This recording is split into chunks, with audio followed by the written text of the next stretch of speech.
Hi hello నమస్తే అండి. Ragini vlogs కి స్వాగతం. అందరూ ఎలా ఉన్నారండి? బాగున్నారా? ఈ రోజు వీడియోలో నేను ఇడ్లీ పెరుగిడ్లీ ఎలా టేస్టీగా ఎలా చేసుకోవాలి, ఎప్పుడు చట్నీ సాంబార్తో కాకుండా ఇలాగ కూడా టేస్టీగా చేసుకోవచ్చు. అది ఎలా చేయాలో మీకు ఇప్పుడు చూపించేస్తాను, రండి.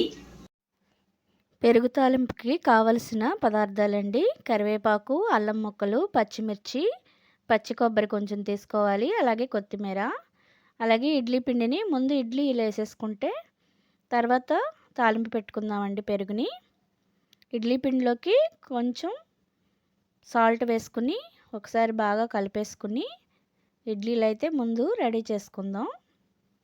ఆ తర్వాత పెరుగు తాలింపు పెట్టుకోవచ్చు. అలాగే రేకుల్లోకి కాస్త నెయ్యి వేసుకుని రేకులన్నిటికి నెయ్యి రాసేసుకోవాలి. అప్పుడు చక్కగా నీట్గా వచ్చేస్తాయి ఇడ్లీ. అలాగే టేస్ట్ కూడా బాగుంటుంది నెయ్యి తగిలితే ఇడ్లీలకి. అవన్నీ నేతితో ఒకసారి రాసేసి నెయ్యి అంతా తర్వాత ఇడ్లీలు వేసేసుకుందాం. నా వీడియో ఫస్ట్ టైం చూస్తే సబ్స్క్రైబ్ చేసుకోండి. అలాగే ఇదైతే టేస్ట్ చాలా బాగుంటుందండి. ఇప్పటి వరకు మీరు ఎప్పుడు చేసి ఉండరు ఇలాగా, కానీ ఒక్కసారి ట్రై చేయండి, మీకు ఖచ్చితంగా నచ్చుతుంది. ఒకవేళ నచ్చితే కనుక కామెంట్ పెట్టండి. ముందు ఇడ్లీ వేసేసుకున్నా అండి. ఇడ్లీ వేసేసుకుని ఈలోపు ఇడ్లీ అయ్యేలోపు ఈలోపుని పెరుగుని తాలింపు పెట్టుకుందాం. ఒక గిన్నెలోకి పెరుగంతా వేసేసుకుందాం. వేసేసుకుని అది బాగా చిలకరించాలండి. పెరుగుని తరకలు లేకుండా మెత్తగా స్మాష్ చేసుకోవాలి. పెరుగంతా బాగా గిలకొట్టాలి పెరుగుని. దాంట్లోకి తగినన్ని వాటర్ పోసుకోవాలి. పలచగా కాకుండా చిక్కగా కాకుండా కాస్త కొంచెం పలచగా ఉంటే బాగుంటుంది. మరీ అలాగని వాటర్ లాగా కాకుండా మీడియంలో పెరుగుని కలిపేసుకోవాలి. తరకలు లేకుండా అయితే కలుపుకోండి. తర్వాత దానిలోకి తగినంత సాల్ట్ వేసుకుందాం.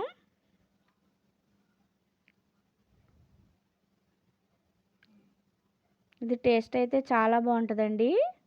మీరు ఇంతవరకు ఎప్పుడు చూసుండ్రు. ఇలాగా గారెలు వేసుకోవడమే తెలుసు మనకి. గారెలే కాదు, ఇడ్లీ కూడా ఇలా వేసుకుంటే చాలా టేస్టీగా ఉంటుంది. పెరుగులోకి తగినంత సాల్టును పావు స్పూను పసుపు వేసేసుకుని బాగా మొత్తం కలిసేలాగా కలిపేసుకుందాం. తర్వాత తాలింపు పెట్టేసుకుందాం. ముందుగా స్టవ్ వెలిగించుకుని కళాయి పెట్టుకుని ఆయిల్ వేసుకుందాం. ఆయిల్ వేసుకుని ఆయిల్ వేడెక్కనివ్వాలి. ఆయిల్ వేడెక్కాక కొంచెం ఆవాలు, కొంచెం పచ్చిశనగపప్పు వేసుకుందాం. పప్పు దినుసులు కూడా దీనికి చాలా టేస్టీగా ఉంటాయండి. మీకు నచ్చకపోతే స్కిప్ చేసేయండి, కానీ ఆ దినుసులు అవి నోటికి తగులుతుంటే చాలా బాగుంటాయి. అలాగే ఒక స్పూను జీలకర్ర కూడా వేసుకోవాలి. ఆ తర్వాత 2 ఎండుమిర్చిని కట్ చేసి వేసుకుందాం. ఇది వేగాక అది కూడా వేగనిచ్చి కరివేపాకు వేసుకోవాలి.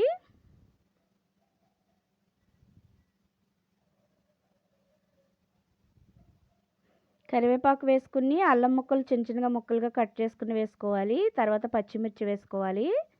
ఈ అల్లం పచ్చిమిర్చి అయితే టేస్ట్ అయితే చాలా బాగుంటుందండి. మధ్య మధ్యలో అల్లము పచ్చిమిర్చి తగులుతుంటే ఇడ్లీ తింటున్నప్పుడు చాలా టేస్టీగా ఉంటాయి. కంపల్సరీ అవి వేయండి, దానికి అదే టేస్టు.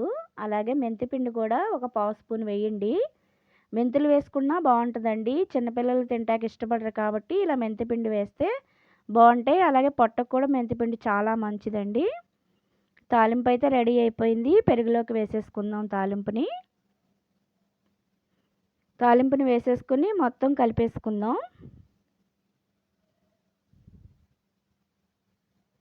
ఇది మొత్తం కలిపేసుకుని మన ఇడ్లీలు అయితే రెడీ అయిపోయినాయండి. వేడివేడిగా ఇడ్లీలు అందులోకి వేసేసుకుందాం. ఒక 10 నిమిషాల పాటు అలా ఉంచితే అవి బాగా పీల్చుకుంటాయండి. ఆవడలాగానే పీల్చుకుంటాయి ఇవి కూడా. అందుకనే పలుచగా ఉండాలి పెరుగు, మరీ చిక్కగా కాకుండా చూసుకోండి. టేస్ట్ అయితే చాలా బాగుంటుందండి. మీరు ఒకసారి ట్రై చేయండి. అవన్నీ ఇడ్లీలన్నీ అందులోకి వేసేసుకున్నాక గార్నిష్ కోసం పచ్చి కొబ్బరి తురుము వేసుకోవాలండి. ఈ పచ్చి కొబ్బరి టేస్ట్ అయితే చాలా చాలా బాగుంటుంది అన్నమాట ఈ పెరుగు ఇడ్లీకి. అలా గార్నిష్ కోసం కొత్తిమీర కూడా వేసేసుకుందాం. అంతేనండి, టేస్టీ అయిన పెరుగు ఇడ్లీ రెడీ అయిపోయింది.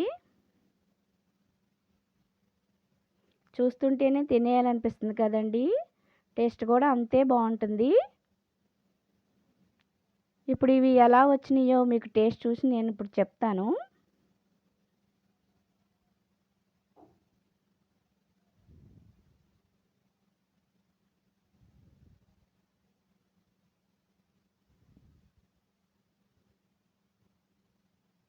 టేస్ట్ అయితే చాలా బాగుందండి. మీరు ఖచ్చితంగా ట్రై చేయండి. టేస్ట్ అయితే చాలా బాగుందండి, నిజంగా చెప్తున్నాను. గారెలు, పెరుగు గారెలు వేసుకుంటాం కదా, అవే కాదు ఇడ్లీ కూడా ఇలా వేసుకోవచ్చు. చాలా టేస్టీగా ఉంది. నా మాట అబద్ధమైతే మీరు ఒకసారి ట్రై చేసి చూడండి. నచ్చితే కామెంట్ పెట్టండి. మరి ఈ వీడియో నచ్చితే లైక్ చేసి, షేర్ చేసి, సబ్స్క్రైబ్ చేయండి.